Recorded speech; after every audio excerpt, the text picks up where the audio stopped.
Most men try to break a 10-year bad habit in a 10-day burst. Then they crash. And every crash teaches the same identity. I'm the kind of man who quits. They don't fail to break bad habits because they lack information.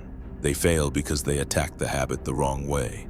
You already know what your bad habit is. You already know what you should stop doing. And you already know what you should start doing instead. That's not the problem.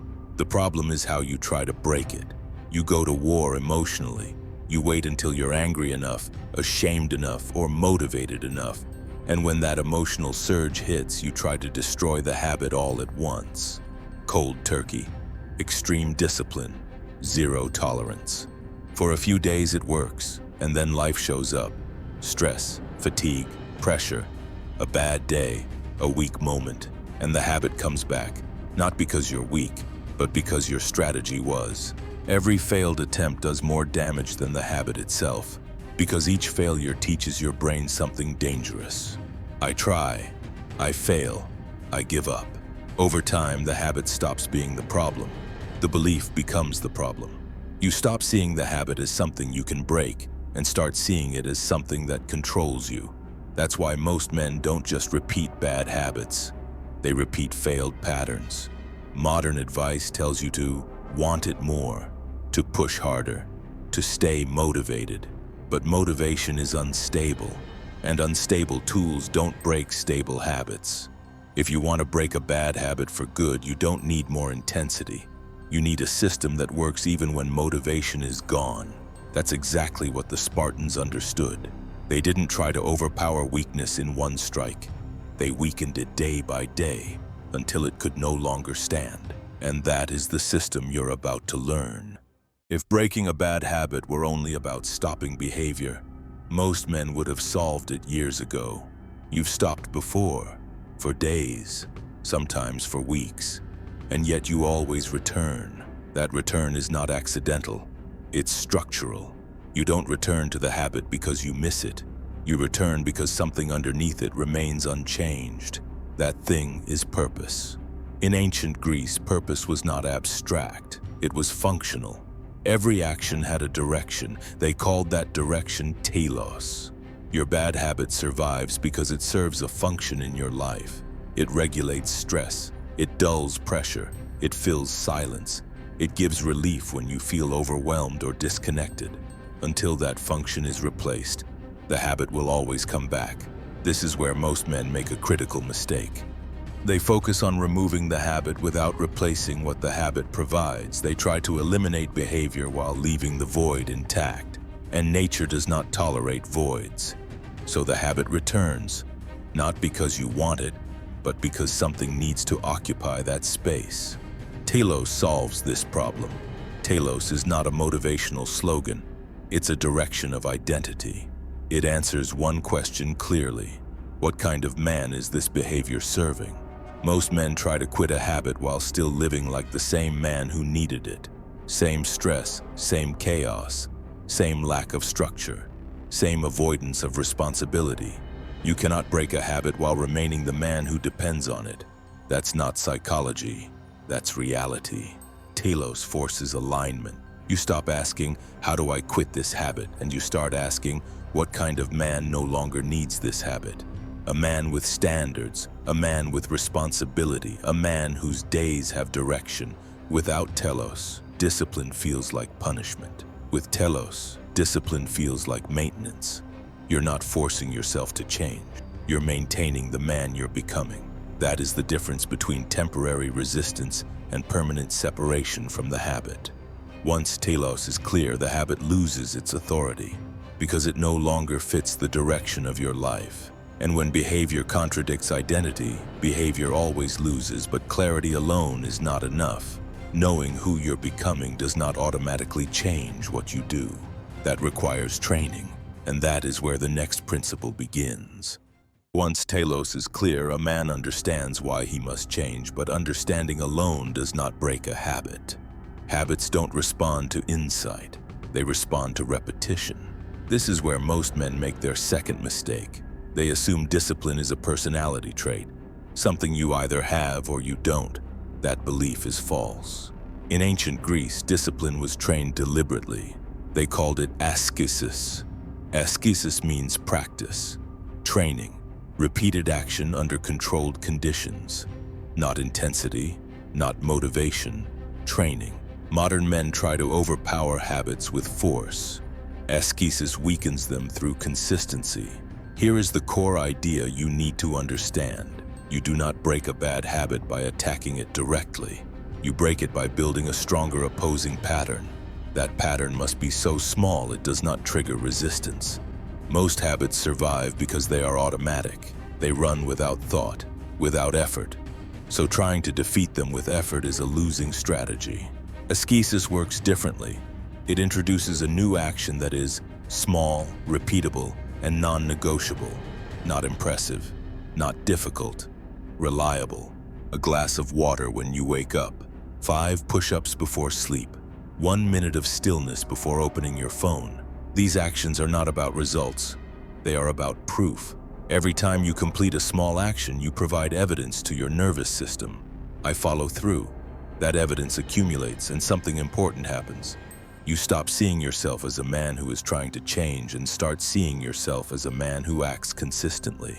That shift is what weakens the bad habit. Because habits are not just behaviors, they are supported by identity. When identity changes, habits lose ground. Askesis does not demand perfection, it demands presence. Miss one day, you return the next. No punishment, no restart, no drama. This is not softness, it is efficiency. Big changes trigger resistance. Small changes bypass it. And when resistance is bypassed, discipline becomes sustainable. Askesis does not break the habit in one strike. It breaks its foundation. But training alone is not enough, because discipline without restraint creates a different problem. That leads us to the next principle. Most bad habits are not acts of rebellion. They are acts of excess. Excess of food, excess of stimulation, excess of comfort, excess of escape. The problem is not that you want relief. The problem is that you don't know when to stop. Ancient Greeks had a word for this discipline, sophrosyne. It means moderation, self-restraint, knowing where the line is, and respecting it. Modern culture teaches you to suppress desire or indulge it fully. Both approaches fail. Suppression creates tension. Indulgence creates dependency. Sophrosyne does neither. It teaches control. Bad habits survive because they bypass conscious decision-making. You don't choose them, you slide into them. Scrolling turns into hours. One drink turns into several. A small break turns into avoidance. Sophrosyne interrupts that slide. It trains you to stop before damage begins. Not to quit everything. Not to live in deprivation. To pause. To leave something unfinished. To walk away while you still can. This matters because restraint builds authority. When you consistently stop at a defined point, your brain learns something crucial. I decide when this ends. That sense of control weakens the habit more than resistance ever could. Most men wait until the habit has already taken over and then try to fight it. That is too late. Sophrosyne works earlier. It operates at the edge, where choice still exists. And the more often you practice stopping, the more natural stopping becomes.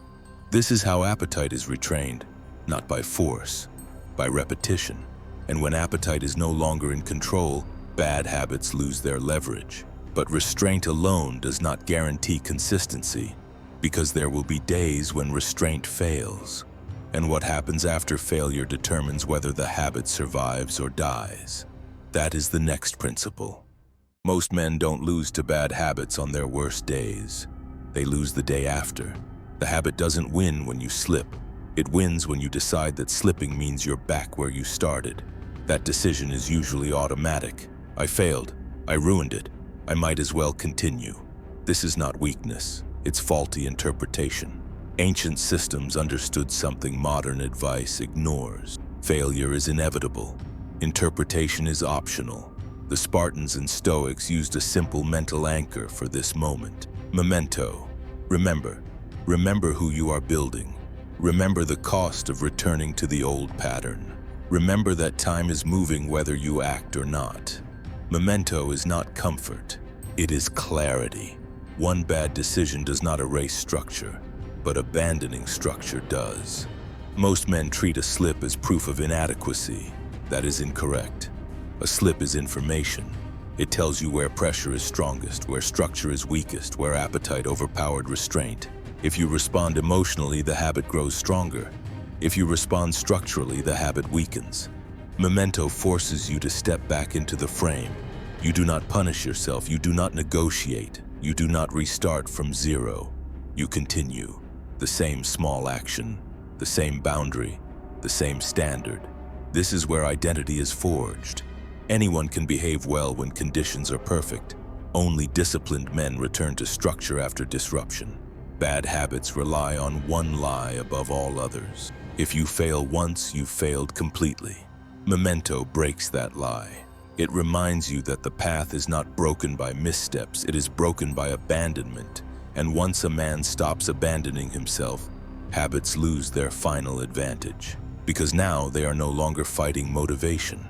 They are fighting continuity. At this point, something changes. You are no longer trying to break a habit. You are no longer negotiating with it. You are becoming someone it no longer fits. That is where the final principle appears. At a certain point, something quiet happens. You don't wake up feeling different. You don't feel transformed. There is no moment of celebration. The habit simply starts losing relevance.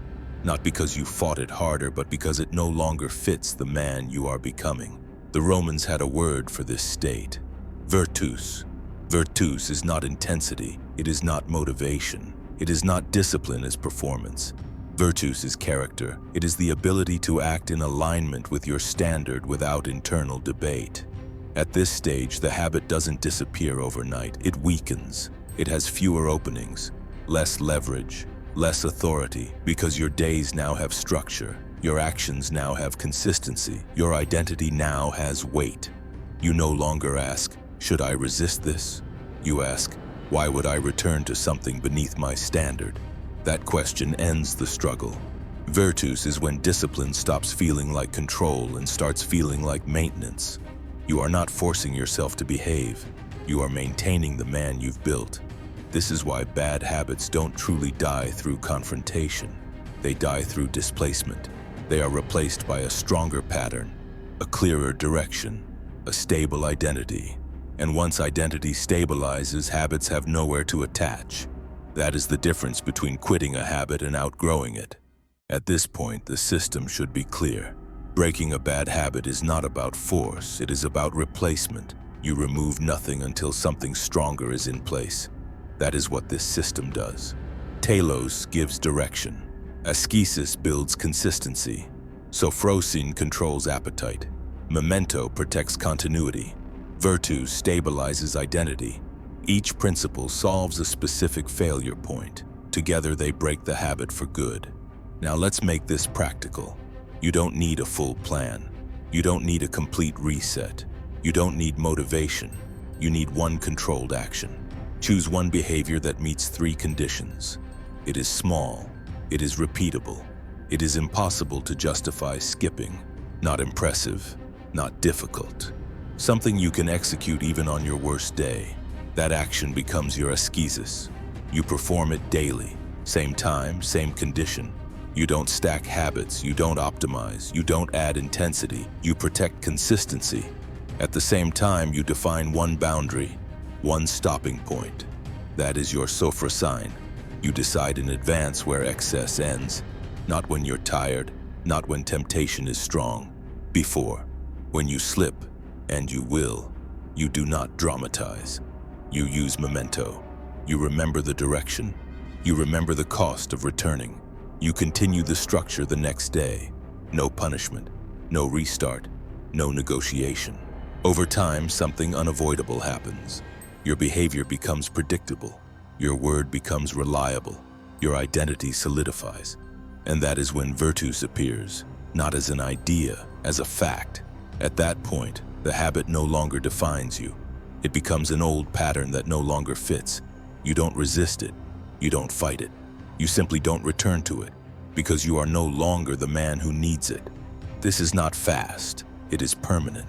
Most men want change in weeks. What they actually need is stability for years.